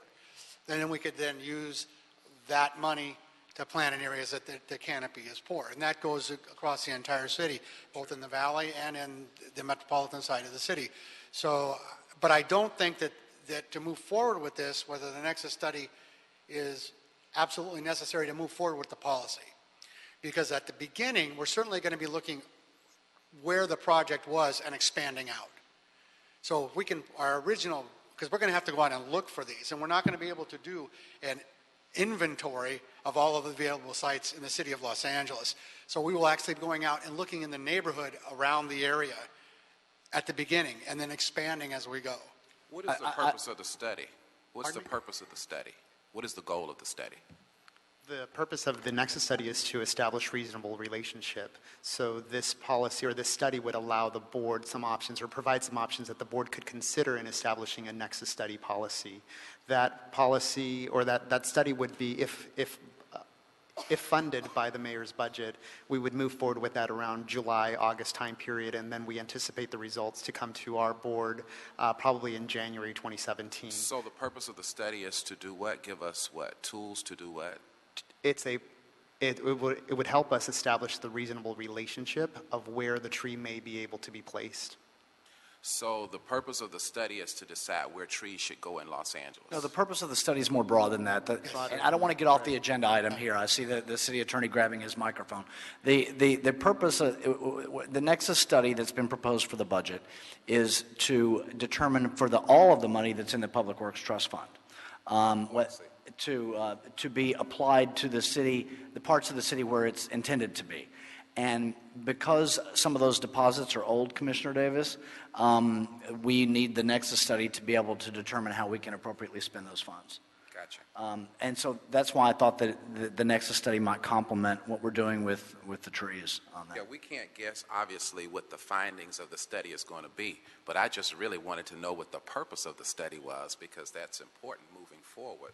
And so that's helpful for you to have explained to me what the purpose of the study is. And again, I think that this is a great collaboration. And again, even though I don't know the results of the study, I do want to underscore that the inevitable remarks that our president has given over time, once we get the results of the study, I think it will be inevitable that our goal in this policy and our goal in the services that we're going to deliver are going to be inevitable, that we are going to seek, I'm predicting now, that we're going to increase the quality of life for the citizens of residents in this area with this program. Thank you, Commissioner Davis. I just have one question regarding a comment that Mr. Gleason made regarding the fee structure. So we have, Mr. Jordan, this may apply to you too, we have the ability, as suggested by the council offices, I think both of them, as we go along, if we see that the fees need to be adjusted for various reasons, we have the ability to go back at any given time and revise those fees, correct? Yes, fees can be revised. However, typically fees are revised by the city council adopting Yes, an ordinance right. to set those fees. Right. But certainly city council can raise fees subject to the limits of a cost study anytime it wishes to adopt an ordinance to do so. Okay. We may want to work with the council offices on what our authority would be to revise the fees accordingly. And in fact, part of the board report was a one-year analysis. That's part of The board fee report. study that Mr. Campos described earlier. Yes. The fee analysis will be done at the end of the one-year Right. Yes. term. However, the board may want, in its deliberation, to consider doing the fee study up front. There will be some assumptions if we do it up front versus doing it at year one. If your board wanted to consider, we can always amend the board report to include that fee study to go along the lines when we're preparing the ordinance. So the ordinance would take several months to prepare. The fee study would also take several months to prepare. There may be some information in that fee study that would help us. Based on the fees that the Bureau of Street Services has indicated in their State of the Tree report and the fees before you, I believe that the fees would be very much substantiated with very little variance. We've already done a fee study in essence to get here. I mean, those are the numbers that are put in the board report. It's not as official, I think. And we discussed this in the meetings. We want the fee study annually, but if we need to adjust because what we see happening, for lack of a better term, in the marketplace, then we can so revise. Thank you, Commissioner Penning. Just wanted to add a couple of comments. This is the beginning of this process, and so we're now assuming we move this item forward today, it would be sent to the Public Works Committee and then presumably eventually sent to Council. So there will be to actually begin the drafting of the ordinance. So this is the beginning of a process. What happens when we start discussing these topics is that people kind of want to talk about other related issues. And so one thing that I've heard from a couple folks, including Nate from CD14, related to, kind of better earlier coordination between urban forestry and planning. And the CFAC as well, which submitted a letter of support for this proposal, also wanted to point out that they want to make sure that required trees should be planted before the certificate of occupancy has been issued, and they see some issues there. So I'm sure that there will be ample opportunity to really talk through some of the ancillary areas that we can focus on to improve kind of how we're doing business. But just wanted to thank you, and that's all. Thank you. No further questions or comments. Is there a second to my motion that we adopt agenda item number 6 by Commissioner Davis? Any objection? Without objection, we'll adopt agenda item number 6. Any problem sending number 6 forthwith? We'll send number 6 forthwith. Thank you, everyone, for your participation, for the work, and for the very detailed discussion and complete discussion this morning. Mr. Campos, once again, thank you for the work around this today. Let's go to agenda item number 1, Department of Transportation and the Bureau of Contract Administration for Council Districts 1 and 14, recommending that the board, one, amend the construction funding for the West Adams Adaptive Traffic Control System, the ATSAC system, in fiscal year 2014-15 signal construction improvement project and increase the contingency by $125,851 plus a 15% contingency. And number two, authorize DOT to issue a supplemental change order bid item number 97, serial 1 to Select Electric Incorporated to install a department modification for the traffic signal at the intersection of Figueroa Street and York Boulevard. Mr. Driscoll, good morning and thank you for your patience on our discussion this morning. We appreciate it. Go ahead, sir. Good morning. My name is Adam Driscoll. I'm an engineer with the Department of Transportation, and I'm here asking for approval to amend the contract as Mr. James said. It's a long name, the West Adams ATCS and fiscal year 2014-2015 signal construction improvement project. We want to amend that contract so that we can issue a change order to do another improvement at the intersection of Figueroa Street and York Boulevard.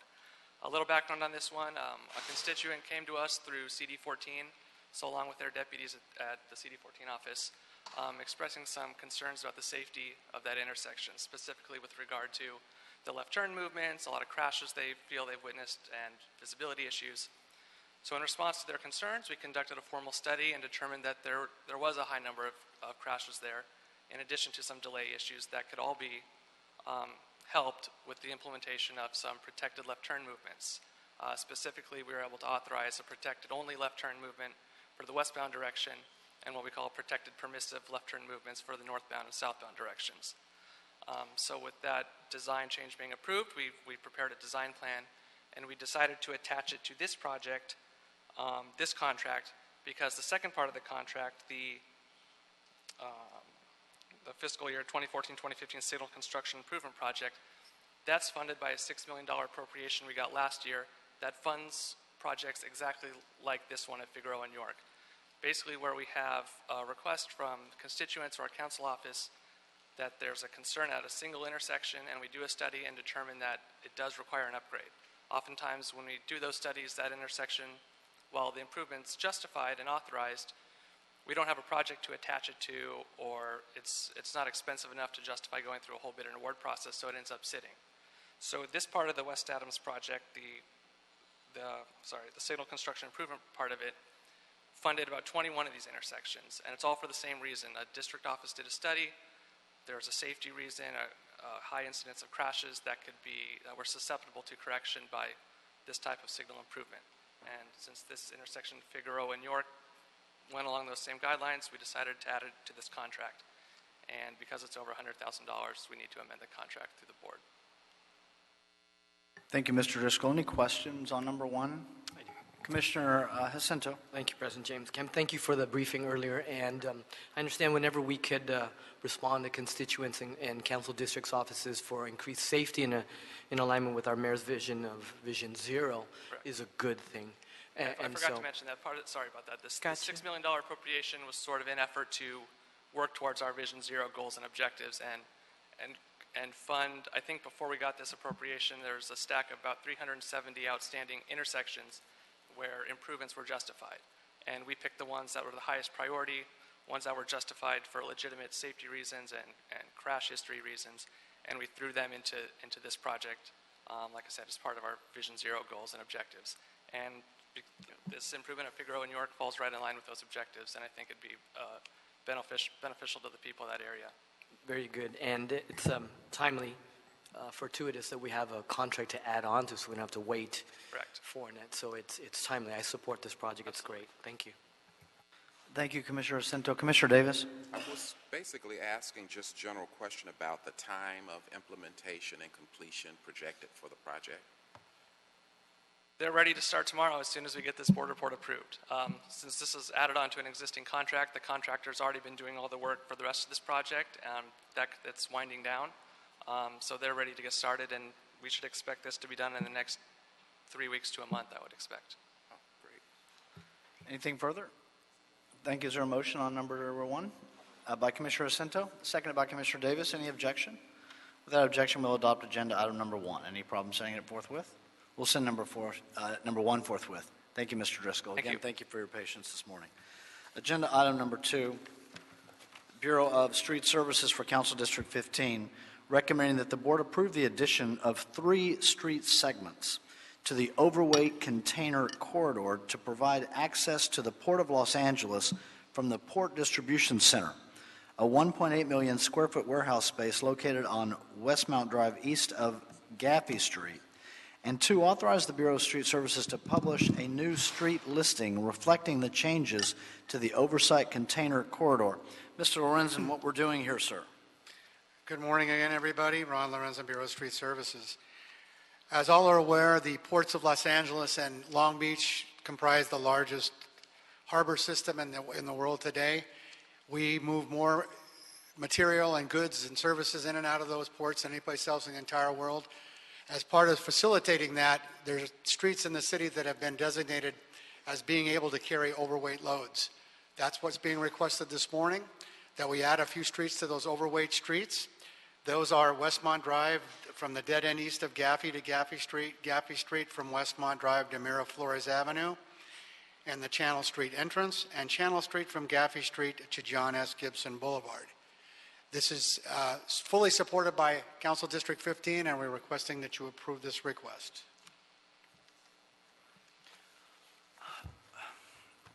Ron, is there as I just look at this, is there an outreach process that goes along with something like this? With the community? Yeah. The council, I'd have to get back to you. I don't have the answer. I believe the council does that, but I'd have to get back to you. I don't want to hold this up over it, obviously, and we have not received any complaints. No.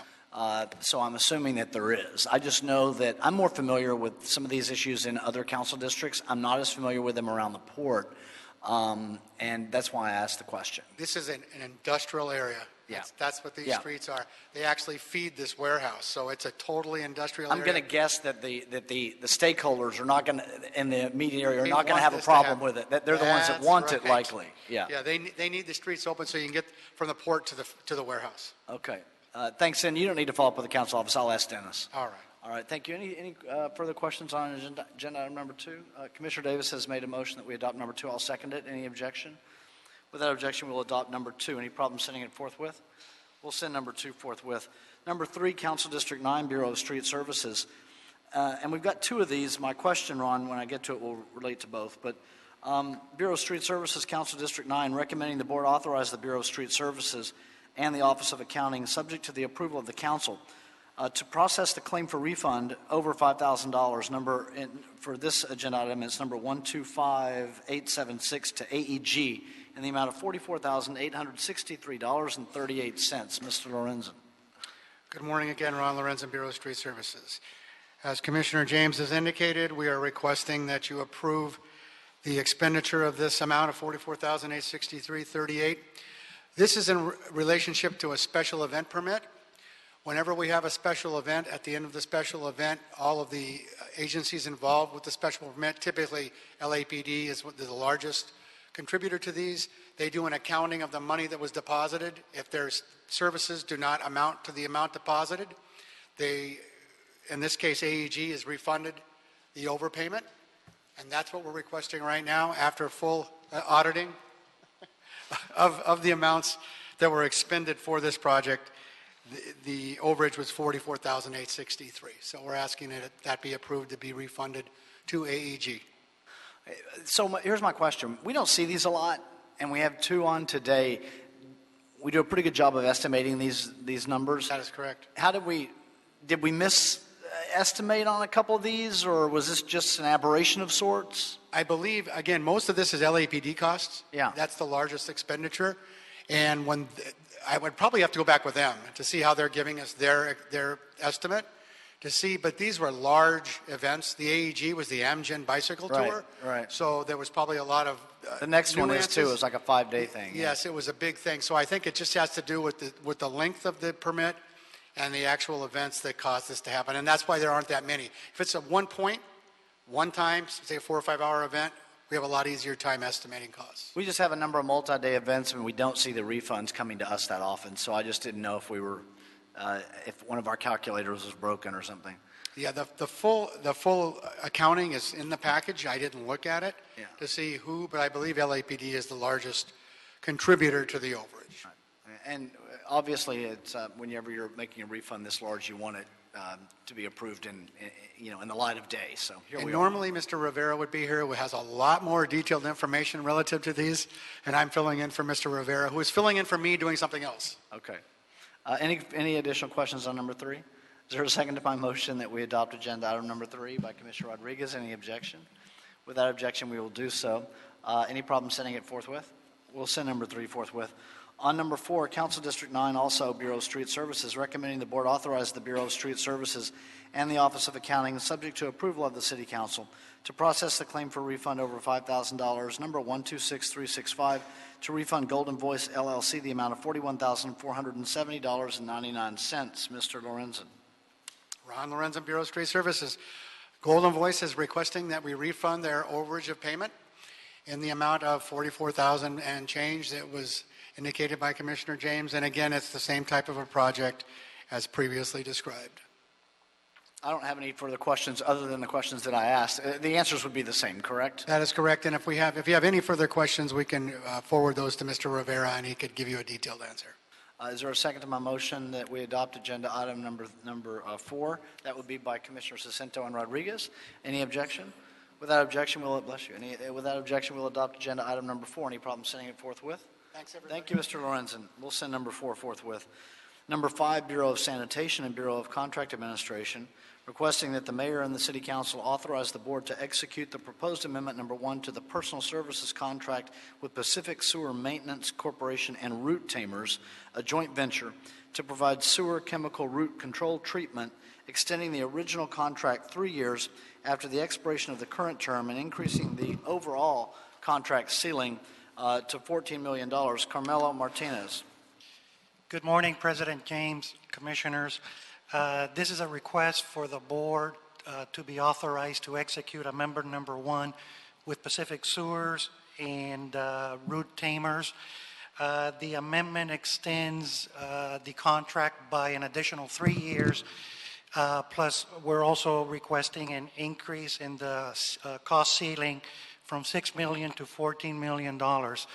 What the amendment will do, it will essentially allow the city to continue to provide critical root control services to the sewer system while we are processing a new RFP. The city owns and operates 6,700 miles of sewers. We are the largest sewer system in the nation. Root infestation is the leading cause of sewer blockages and sewer overflows, and occasionally these blockages and overflows go into private property, residences, and occasionally it overflows into our waterways and stream, causing pollution. The best method to mitigate these overflows is to complement our regular mechanical cleaning process with a chemical application using an EPA-approved herbicide. On November 2013, the city entered into agreement with Pacific Sewer and Root Tamers to provide chemical treatment of city sewers that are affected by root infestation. The process essentially works by inserting a hose into the sewer pipe and distributing a foam which consists of an herbicide which kills the roots and a root inhibitor which prevents the roots from regrowing. It's a very effective application because since the inception of this contract, of the program, I should say, back in 2002, we have been able to reduce our sewer-related root overflows by 78%. So again, it's a very effective process. The city treats about 400 miles of sewers per year. The sewers range in diameters from 6 inches to 18 inches in size. The vendors, Pacific Sewers and Root Tamers, comply with all the city policies and requirements. In addition to that, the service is very specialized and entails essentially just inserting a hose into a sewer and distributing the foam that I described. So these activities associated with this process are very limited, to say the least. Recognizing this issue, we reached out to the mayor's office, and they actually waived the subcontractor outreach for this particular contract. Just to summarize, the city attorney has approved this contract as to form, and funding is available from the Sewer Construction Maintenance Fund. There are no general funds that will be used on this particular contract. If you have any questions. Yes, Commissioner Davis. We didn't have to do outreach on this because it's an emergency project, or is it because of the subspecialty area of? It's because it's a specialized application, and the activities associated with this project is just driving up to a sewer maintenance hole and inserting a hole. So there's really not any activities that can be subcontracted, and the mayor's office agreed with our analysis. Mm-hmm. Okay, and in terms of the projected time to execute this project and complete it, what is our estimate time that we could potentially start, and what are we estimating that our completion on the project could be? Okay, the contract will expire in November of this year. The amendment will basically boost our time three additional years from this November. So what that will do is that will allow us the time to process a new RFP, which will probably take about 1.5 to 2 years to complete. We allowed an extra year as a safety factor just in case we have any kind of contracting issues with the new RFP. Sure. But that's the plan. Okay, good. All right, thank you. You're welcome. Carmelo, do you know kind of per year, on average, what we're spending, and do we have any kind of jumps that we see because of large events, wet weather events, things like that? Yeah, this program is not really affected by wet weather at all. And well, I didn't mean. Yeah. I meant that as just any example. I mean, are there other events that? Yes, absolutely. And the cost per year is pretty steady. It's around $2 million per year. It could go a little bit more or a little bit less, but very close to $2 million per year. Any reason to expect that number would change? I wouldn't anticipate that, but it's always good, President James, to have a little bit of cushion in the contract just in case something goes wrong. So at least we have a little bit of flexibility to assign more work to our contractor, as this is really critical. Okay. Thank you. Any further questions? Is there a motion on number 5 by Commissioner Repenning? I'll second it along with Commissioner Davis. Any objection? Without objection, we'll adopt agenda item number 5. Any problem sending it forthwith? We'll send number 5 forthwith. Thank you. Thank you, sir. Agenda item number 7. Motion from the Bureau of Engineering for Council District 4, recommending that the board revise the construction order for the Appian Way Bulkhead Project to Hayward Baker Incorporated from $499,000 under the time and material to a lump sum amount of $838,445.33 with a not to exceed limit of $922,289.86, which does include a contingency. Mr. Johnson.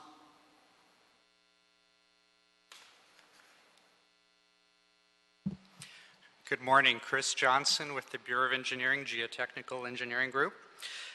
This matter concerns a construction order to perform repairs on Appian Way, which is in CD4 in the Hollywood Hills. It was washed out by a DWP waterline break back on December 19th, 2015.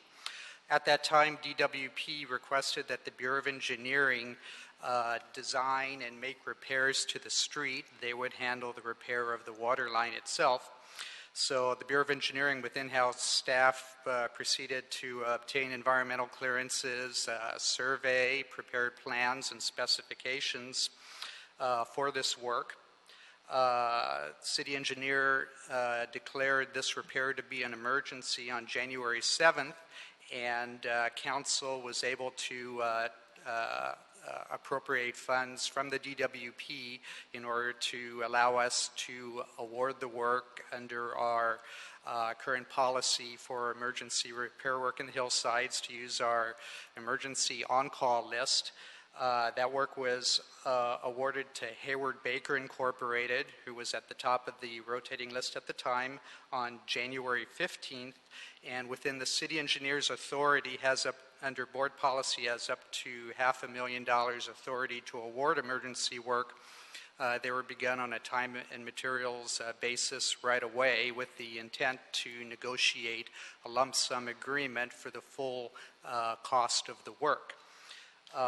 Since the work began, it's progressed very well, and we've engaged in negotiations with HBI, and DWP has participated in those negotiations, and we've come to an agreement for the amount of $838,445.33 for the balance of the work, and with a 10% contingency in case we have any additional change orders and such.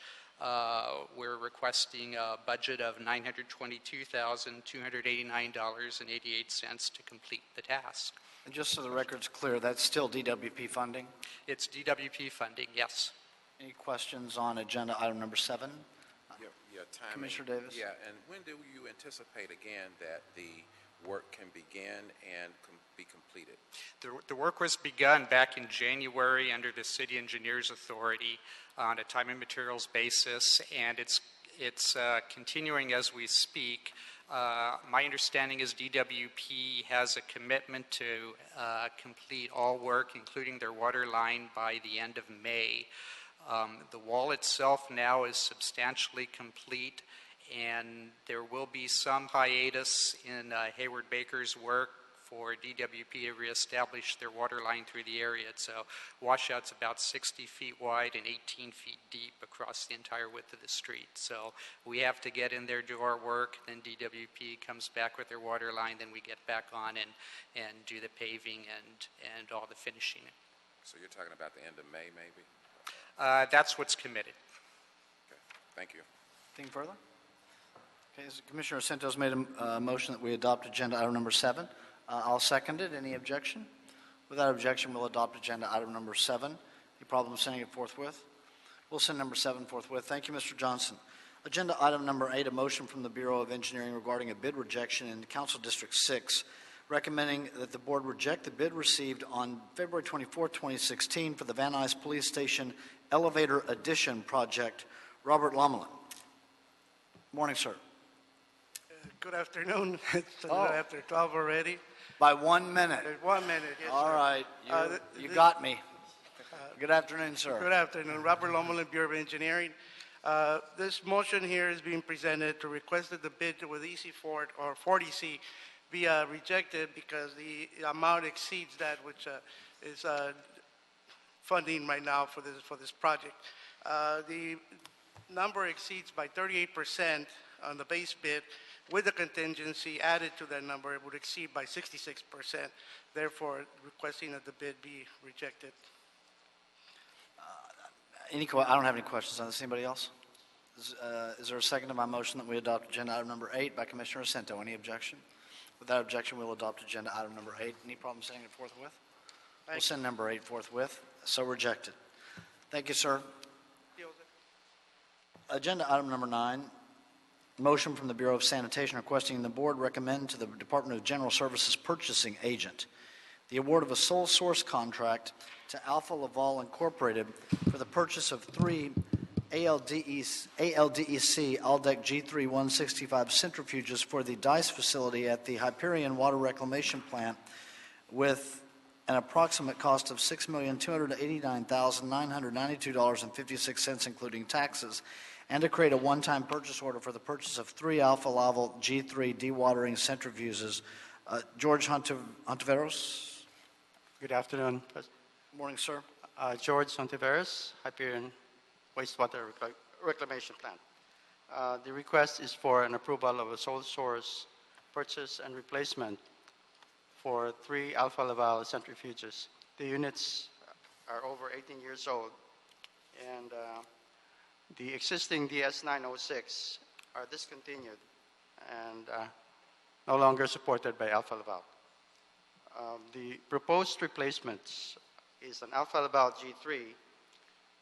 It's more energy efficient. It has a capacity of about 42% more, from 700 to 1,000 GPM. It's more energy efficient. It's about 42% less and uses less energy.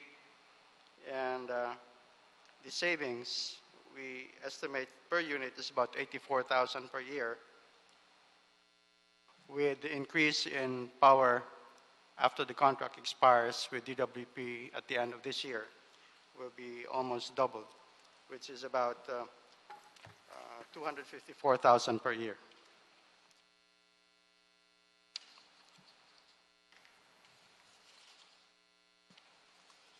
We have replaced 3 units in the past as part of our capital equipment replacement program. We started replacing centrifuges in 2012, 13, and 15. We are in the process of installing the 3rd unit as we speak.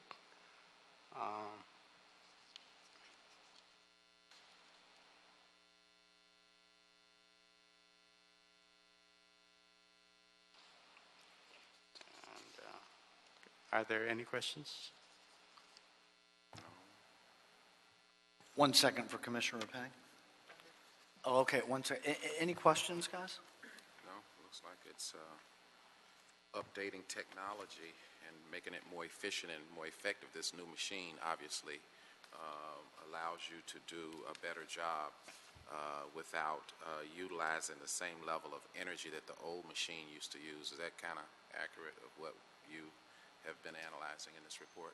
That's correct. That is correct. Thank you. I have attached copies of the graphs showing this energy savings on the first couple of units. And Mr. Hontiveros, if I might, regarding on agenda item number 9, the DICE, the dewatering facility centrifuge replacement project, Alpha Laval they are the sole part supplier and distributor for these units, correct? That's correct. Right, which I just want to make sure that, and thank you for the additional supplement, which for the record is helpful.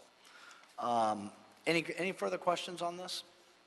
So our scope in this motion is just to authorize the purchase of this machine? Yes, the sole source justification, authorizing the purchase of this. Sure. Second, I'll make the motion. I'm sorry, Commissioner Rapang made the motion, seconded by Commissioner Davis. Any objection? Without objection, we'll adopt agenda item number 9. Any problem sending number 9 forthwith? Thank you. We'll send number 9 forthwith. I see that you're here on number 10, Mr. Ontiveros, the Bureau of Sanitation, recommending the board approve the purchase of 40 gas detectors with an approximate cost of $150,000, $139, including taxes and freight for the Hyperion Water Reclamation Plant, and request the Department of General Services to solicit bids for the replacement of the purchase of the 40 gas detectors. Go ahead, sir, on number 10. George Ontiveros, Hyperion Water Reclamation Plant. The request is for replacement of 40 gas detectors used plant-wide. These units are used for monitoring the areas to issue work permits, make sure that they're safe. The existing units are over 12 years old. Some of them are beyond repair. The repair cost averages from $2,000 to $4,000. A brand new unit is only less than $4,000. So it doesn't make sense to have them fixed. And these units are also used to monitor the environment to ensure that the complaints from El Segundo is minimized. Any questions on agenda item number 10 for the to permit GST to solicit bids? I don't have any questions. Is there a motion by Commissioner Davis? I'll second it. Any objection to agenda item number 10? We'll adopt agenda item number 10. Any problem sending number 10 forthwith? We'll send number 10 forthwith. Thank you, sir. Thank you. Agenda item number 11, Dion & Sons Incorporated has transmitted a stop notice in the amount of $25,153.70 against J.N.D. Thomas Company Incorporated in connection with the Machado Lake Ecosystem Rehabilitation Project. The contractor is OHL USA Incorporated. Is there a second to my motion that we receive agenda item number 11 forthwith by Commissioner Repenning? Any objection? Without objection, we will do so. Mr. Executive Officer, have we cleared the desk? Yes, you have.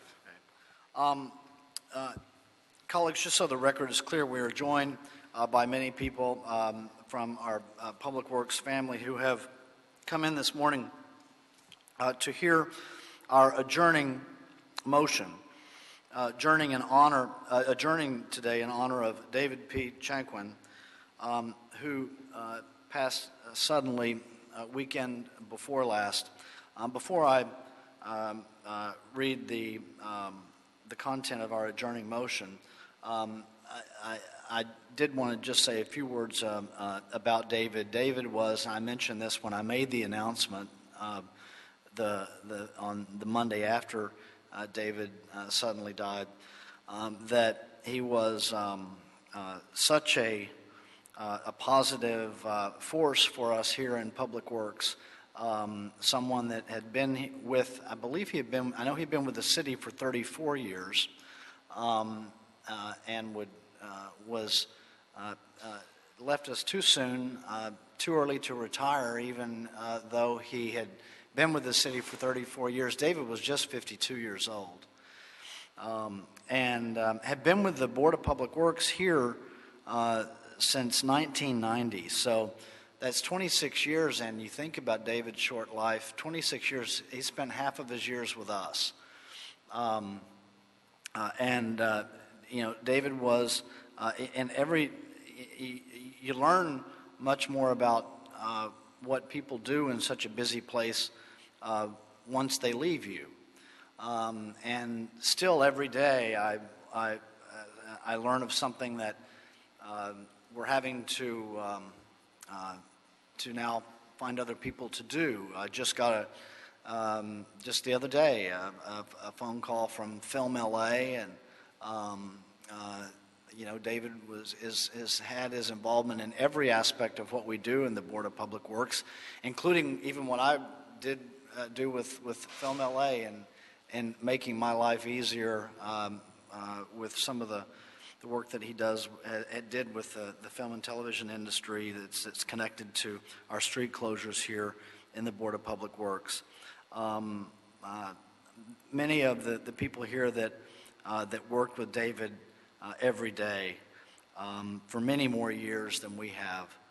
I'm so sorry for your loss. It's collectively our loss. But I know of the special relationship that so many of you have with him because of the pictures that you see. David in his classic debonair all-black outfit. David started the all-black suit before Hugo Boss figured out the all-black suit. David didn't know that he was maybe such a trendsetter in many ways, but he certainly was. And I was talking to a neighborhood commissioner the other day, one of the Bureau of Neighborhood Commissioners the other day, who had found out that David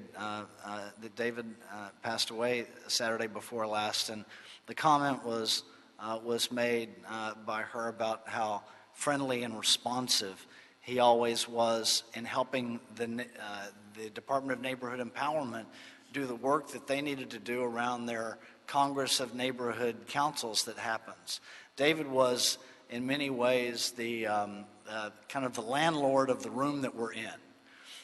If there's anything that you needed for the Board of Public Works hearing room to get in at a different hour, for the sound system to be operational, The list is very long of the work that David did, and because the list is long of the work that David did, the time that he put into the office was long and was significant. And I was informed when I heard that David passed away that he was even on his way here to do work helping us here at the Board of Public Works when he collapsed and died. So we were such an important part of David's life, and he was such a big part of our identity. So David will be sorely missed, but will always be a part of the work that we do here in the city of Los Angeles, and for the people that come through and visit our city and live here and work here.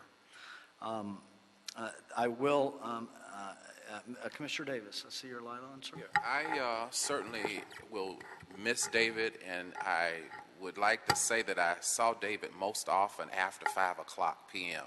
when I was always here reading a report or trying to digest some information given to us by the Bureau. David was always here, and I say that to say that he went above and beyond the call of duty in terms of his dedication and his passion for the work that he did here in the Board of Public Works. And he was always a figure around our office and did all of the things that he needed to do no matter what time it was. And so I will truly miss him, certainly in those after office hours, trying to catch up on the numerous things that we do. And I really have the greatest admiration for the time and the service that he gave and the dedication and his passion. This job clearly was a part of his life and what made him certainly feel good and complete with what he did and the service that he gave to our city. And I join him in that passion as well. And so he will sorely be missed in terms of his dedication to public works. Thank you, Commissioner Davis.